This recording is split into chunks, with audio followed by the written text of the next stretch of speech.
Hi everyone, my name is David Kelly. I'm the Program Director for the eLearning Guild, and it's my pleasure to welcome you to another Twist Conversation. Today I'm pleased to be welcoming Rick Zanotti from Relate Corp, and we're going to be talking about project management as it relates to eLearning. Welcome, Rick. Hi, David. How are you? I'm doing well. I know a Great. lot of Thanks for inviting people... me to this. What's that? Thanks for inviting me to this. Oh, thanks for joining me. I know a lot of people know you from eLearn Chat, one of the popular video series that are online. It's a great professional development resource. But for those who may not know you watching the video, can you just tell us a little bit about yourself? Sure. Well, I've been in the e-learning industry now about 19 years, though indirectly I've been involved with training probably 30-something years. It's been a long time. Um, Prior to that, I was an IT professional. I worked in IT for almost 20 years, a little over 20 years. Anything from programmer all the way up to vice president of IT. And our company, we've been around literally 30 years now. This is our 30th anniversary today. So I've been married 30 years and our anniversary at the same time with the company. Oh, that's And great. Congratulations. thank you. We used to implement ERP systems for a lot of different companies, from small all the way up to Fortune 500 companies. And we do the same with e-learning. We got into e-learning really as a function of ERP. We were always training people on how to use their software, how to get better processes going, and it became a natural aside. And we said, we just need to continue doing this. And in 1995, we jumped into e-learning as kind of a full-time company thing. We do video development, e-learning development, any audio production, everything related to media and training. Plus, we'd also do a lot of media on the side for companies that want videos, corporate videos, things like that. So we've done a lot of projects, and that, I know that's going to lead into our conversation. But one of the reasons we chose our topic, which you can talk about in a minute, is just our experience, what we've done with clients as well as just for ourselves to develop products and make sure that they get done on time, on budget, and really in e-learning on time. That's a big one. And the description you were just giving, it does lead right into the conversation I wanted to have with you today. For a lot of people working in our field, they design content, they develop content, but they're very reactive and they don't necessarily manage the process. And I know that one of the things that makes the work that you do so effective is the fact that you look at each of the things that you're involved in as a project that needs to be managed effectively.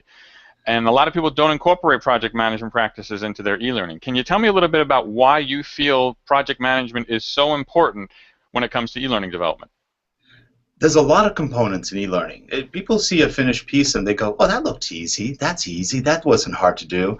You've got graphic production. You've got artists you're managing. You're managing voiceover narration people, audio production, video production. Many times you're managing instructional designers. So you've got a set of different people all going in different directions many times. If you're managing graphic artists, you tend to be herding cats. It's the nature of the beast. They're very good at what they do, but they tend to be very creative. If you're managing instructional designers, you're managing a process that sometimes can take longer or shorter depending on what the needs are. There's a lot of places where things can break down in between. And in project management, especially agile project management, where you're not beating it to the ground, but you're keeping track of the tasks, of let's say, even the dependencies, but more than anything else, you're keeping track of the communications between the different people in a team.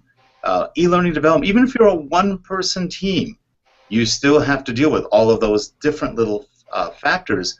A lot of times we don't even talk to ourselves correctly when we do our projects. So we want to make sure that when we're doing a project, we understand what the ultimate goal is, we understand what the steps to get to that goal are, and from there, how do you make that happen? How do you communicate? How do you keep people on track and on time, really, because you've got time constraints and you've got budget constraints usually. How do you make that all come together so that the project is successful at the end, everyone's happy, and the team's done a great job? It's interesting that you describe both of those worlds where you have the team of people who are used to develop e-learning, and sometimes they're a very small team or even a department of one. And having worked in both of those environments, I can respect the difference there, because I know when I was in a training director role where I had a team of people, I managed that process. But Yep. when I'm in an environment, whether it be consultative or whether it be just when I worked in an environment where I was a department of one, we don't manage ourselves to the same level, and Yeah. or we just do. So it's interesting, and I know one of the aspects of project management that I wanted to get your opinion on is what falls under that scope. And the term that you use in the description of the session that you're going to be doing at DevLearn is the full cycle. And I thought that was an interesting term from a project manager standpoint. Can you give me an idea of what you consider to be within that component of the full cycle of project management? Yeah, a lot of times we look at a project as one entity. You have a starting point and an ending point. But in multimedia development and in e-learning development, as you know, you've been through this, the SMEs and the end users change their minds a lot. And you can try to firm people down, but there's always change. So when we talk about full cycle, we're talking about the beginning, the middle stages, the ending stages, but also the review stages where we're cycling back. And that involves, again, the whole team maybe making changes to a project. That's probably the most difficult part of e-learning when you're dealing with multiple changes.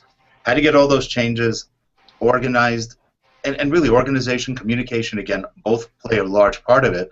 How do you organize that so that when you're going through that process and you're cycling back, as we all have a tendency to do, we can eventually get to the final cycle where we can actually go into production. And even after production, it's in a learning management system, it's deployed somewhere. What happens if you have to bring it back? Well, now you bring back that whole cycle again for changes. So these are things that are common that people do to a point naturally, but a lot of times the cycle when you start cycling back is where things get out of control. That's where people either start panicking, they start going, oh my God, I have to redo all the graphics, I have to do this, I have to do that. And really a lot of that is a function of communication. How do you talk to people so they understand what the implications are as you're doing project management? So part of what we're going to do in this is talk a lot about tips and tricks of dealing with the clients, the end users, so they understand what the processes are, which hopefully minimize the need to have a very long repetitive cycle of development. And so that's really when I talk full life cycle is from beginning of a project all the way to final inception, and in between how many cycles we have to go through to get it right. And the idea of a cycle to me is very time oriented, and it makes sense. Like the beginning, the middle, and the end, and where it repeats. That makes complete sense to me. Where do the specific components fit in there? So what are the type of processes that I need to make sure I'm including within that time frame to make sure that nothing is overlooked? Can you give me an idea of some of the, when it comes to e-learning, some of the processes that I need to make sure are embedded into my timelines? Yeah, and probably the most key one is the script or the storyboard. That's where things fall apart real quickly, right at the beginning. A lot of people put together a script and they don't count on the fact that there will be script revisions. So one reason people get late a lot is because they go, I've written the script, I'm done. This is great. I don't have anything to worry about. Then the user gets and goes, you know what, we look at it now and we realize we didn't do it right. And now the eyes start opening wide and you go, uh-oh, I've got to rewrite the script. Meanwhile, you may have a team waiting because you've allocated time for the graphic artists, for the voiceover people, all to come in at a certain point, and you're still at the script point. So getting that before you allocate any time to anyone else, you know what your resources will probably be unless you're a one-man show, and even then you still have to allocate your time maybe between different projects. You've got to have that foundational blueprint. Without the blueprint in media development, or pretty much anything else, it's going to fall apart. So that script, that quote-unquote final script from the user, is really, at that point, your building blueprint. So having that blueprint in mind, everything else will flow a lot more smoothly and with a lot less bumps on the road because you know exactly where you're going and you know what it's going to take to get there. If you don't have that script, that blueprint at the beginning, you're in for a really chaotic ride, and that's not fun always. That's what causes those Mylanta moments. So you want to try to avoid those. Absolutely. Well, I know you're going to be going into this topic in greater detail at the session that you and Lee Wymeis are going to be doing at DevLearn this October. So if I'm going to be at DevLearn and I'm going to be attending your session, can you give me an idea of what I'm going to be experiencing? What more will I hear by attending your session in October? Sure. Well, Leva, is, as you know, she's a professor. She has been teaching multimedia for many, many years. She has worked and developed hundreds, if not more, Captivate programs. She's done other media development, a lot of e-learning training. Going to be talking the overall project management life cycle from a very practical point of view. As we go through all the process steps, at one point I'm going to give the floor to her, and she's going to be talking a lot about, and she'll use Captivate as an example because that's the tool she really is familiar with and likes a lot. She'll be using that as an example of what we're talking about from a theoretical point of view and practical point of view. She'll bring it down to here's how you would do it when you actually develop the course or develop whatever you're doing. So we're going to kind of break it into a slightly more theoretical, more tips and tricks of dealing with people, dealing with the project life cycle, if you will.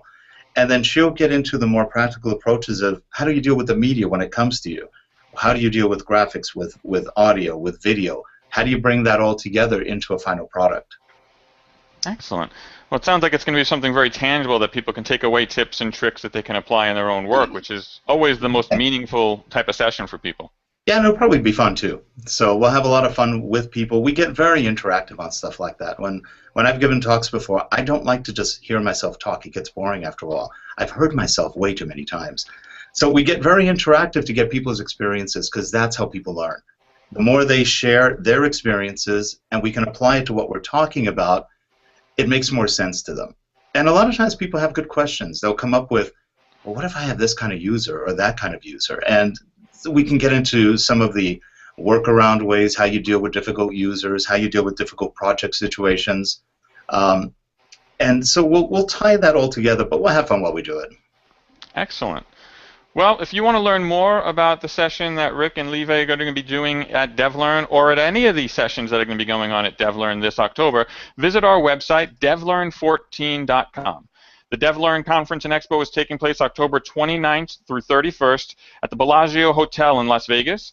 We're going to be welcoming Neil deGrasse Tyson as our headline keynote speaker. We've got a couple hundred speakers coming in to do some wonderful sessions. There's going to be a lot of learning. It's the 10th DevLearn we've had. It's going to be the best one yet, and we're really looking forward to having people join us in Las Vegas this October. Rick, one last bonus question for you. I mentioned in your intro that you do eLearn Chat, which is a similar format in the sense that you bring in an industry expert and you just talk about something within the industry, and it's a great professional development resource. I love watching the videos myself. So for people who may not necessarily be familiar with it, I highly recommend it. Can you tell them where they can go to find out more and to watch some of those videos? Yeah, we do a weekly show. It is called eLearn Chat, and we have interviewed a lot of real good industry leaders, including you. You've been on twice. So we've had a good run with the show. It's been on for 4.5 years. We have a co-host usually that's on the show. We've had many good co-hosts. Dawn Mahoney's our main co-host. She travels a lot, so we've had people like Trisha Ransom, Trina Rimmer, Lisa Goldstein. They've all helped at one point or other as co-hosts. And the show is on Vimeo. It's at vimeo.com/channels/eLearnChat. And we record the shows. We go live on Wednesday mornings, 7:45 a.m. Pacific time, 10:45 Eastern time. It goes all around the world.